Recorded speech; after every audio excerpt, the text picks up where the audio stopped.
In 1990, the average Chinese citizen earned less than $1 a day. By 2020, China had more billionaires than any country except the United States. That's not a typo. One generation, one country, the fastest accumulation of wealth in human history. But here's what they don't tell you in the headlines. This wasn't capitalism. It wasn't communism either. It was something else entirely. Something that bent the rules of economics so hard they nearly broke. This is the story of how China built wealth at a speed the world had never seen, and why that speed might be the very thing that brings it all down. Let's start with a number. Between 1980 and 2020, China's economy grew by an average of 9% every year for 40 years straight. To put that in perspective, if you grow at 9% annually, you double every 8 years. That means China's economy doubled 5 times in 4 decades. The United States, in that same period, doubled once. This wasn't gradual progress. This was exponential violence. And the question everyone keeps asking is how? How do you take a country where 88% of the population lived in extreme poverty and turn it into the world's second largest economy in less than half a century? The answer isn't what you think. In 1978, a man named Deng Xiaoping took control of China. The country was still reeling from Mao's Cultural Revolution. Farms were collectivized, industry was centralized, the economy was in ruins. Deng did something radical.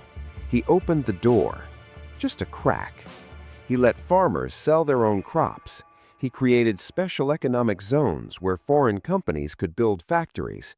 He allowed private businesses to exist alongside state-owned ones. But here's the key detail. The Communist Party never gave up control. This wasn't about freedom, it was about results. And the results were immediate. Chinese farmers who could suddenly keep their profits worked harder. Foreign companies who wanted access to 1 billion consumers built factories. Wages went up, cities expanded, money started moving. But this was just the surface. Underneath, China was building something much bigger. While the West celebrated China's embrace of markets, they missed the architecture. China didn't privatize its banks, it controlled them. And those banks didn't lend money the way Western banks did. They lent according to the plan. Need to build a high-speed rail network connecting every major city? The banks fund it. Want to construct entire cities from scratch? The banks fund it. Planning to subsidize strategic industries like solar panels or electric vehicles? The banks fund it. There was no debate about return on investment, no shareholders demanding quarterly profits, just the state deciding where capital should flow and the banks making it happen. This gave China a superpower that no free market economy could match: the ability to build infrastructure and industrial capacity at a scale and speed that defied economic gravity. Between 2011 and 2013, China used more cement than the United States used in the entire 20th century. Let that sink in. 3 years versus 100 years.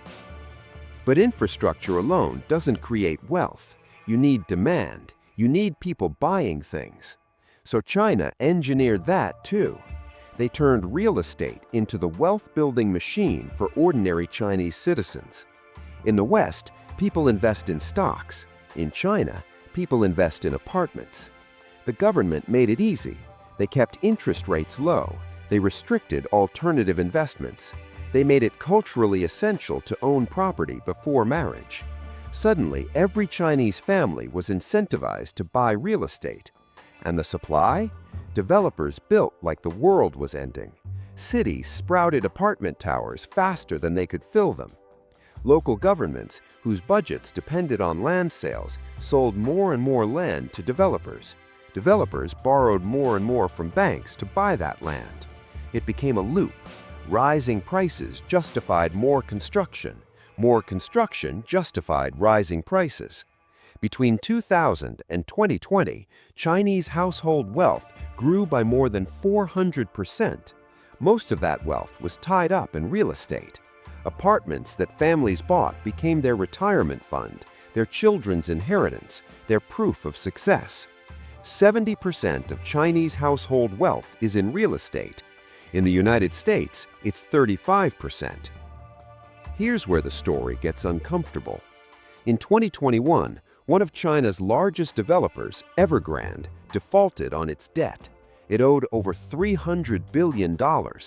Then another developer, Country Garden, followed. Then another. Suddenly, the machine that built China's wealth started sputtering because the entire system was built on one assumption, that real estate prices would keep rising forever. Local governments needed land sales to fund themselves. Banks needed developers to keep borrowing. Families needed their apartments to appreciate in value. But prices didn't keep rising. They started falling. And when real estate prices fall in an economy where 70% of household wealth is locked in property, people stop spending. When people stop spending, businesses struggle. When businesses struggle, unemployment rises. When unemployment rises, people default on mortgages. The loop reversed. Here's the irony. China's greatest strength became its greatest weakness. The ability to mobilize capital without worrying about profit meant China could build faster than anyone. But they built things nobody needed. There are entire cities in China with apartments for millions of people, highways that go nowhere, high-speed rail lines that run nearly empty. The infrastructure is spectacular. The waste is staggering. Economists have a term for this: malinvestment. Resources poured into projects that don't generate returns, bridges to nowhere, quite literally. And now China is stuck with a choice.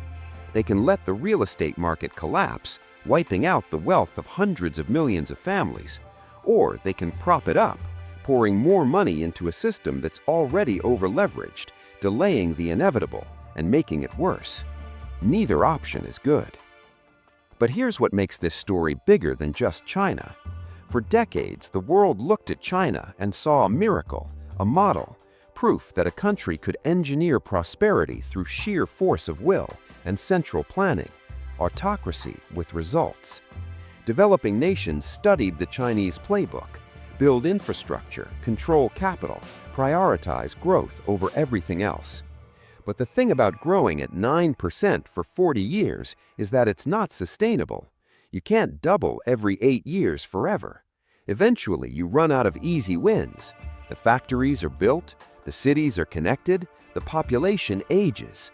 And then what? China is facing that question right now. Youth unemployment is over 20%.